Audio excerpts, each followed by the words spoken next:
friends, I'm Donna Gephart and I write middle grade novels. This is my book, The Paris Project. See the cute dog on the back cover? It's from Simon & Schuster Books for Young Readers. And I wanted to read you a little section of my book today. So when I was growing up, we didn't have a lot of money and I didn't have a lot of friends and I felt very lonely. And I feel like that I write my books so kids today can read my books and feel less lonely. So I wrote a book about Cleveland Rosebud Potts, and she has a 6-point plan to get herself to Paris, France, because she cannot stand living in Sassafras, Florida, in this little town, because everybody knows her secret, that her dad did something wrong and was sent to jail. And the part that I'm going to read, Cleveland has a best friend who lives in the trailer just down the road from hers, and his name's Declan.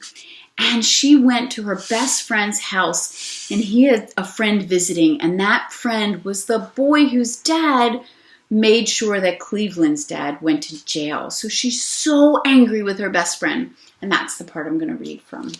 It's called Not Listening. The next day at school, Declan approached me at my locker before classes started. "Scout!" Usually, hearing him call my nickname sent a fizzy feeling from my head down to my toes, but today it flowed through my body like molten lava. I whirled around. "Don't call me that." Kids turned to look at us. I didn't care. Declan McGuire was a traitor. He opened his mouth, but then closed it again.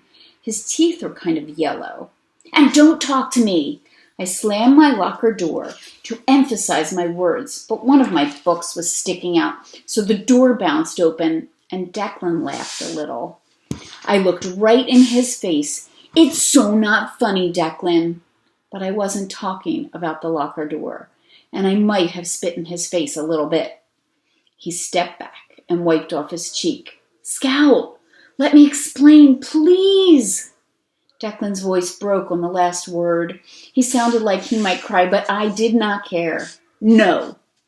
I managed to close my locker and stormed off to class, where I had to sit next to Jenna Finch, who was still wearing her flamingo flip-flops, even though the bruise on her foot was almost totally cleared up. I guess rich people didn't have to follow the same rules about proper footwear as everyone else at school. I looked down at the holes in my sneakers, and I got 12 kinds of angry. But I knew I wasn't mad at my falling apart sneakers or the injustice of Jenna wearing those flamingo flip-flops. Since Dad went to jail, it felt like every single thing had gone wrong. Not that everything was perfect before that, but it was pretty good most of the time. And now this. Declan McGuire inviting the son of the man who put my dad in jail to his home. This was the lowest, the absolute worst.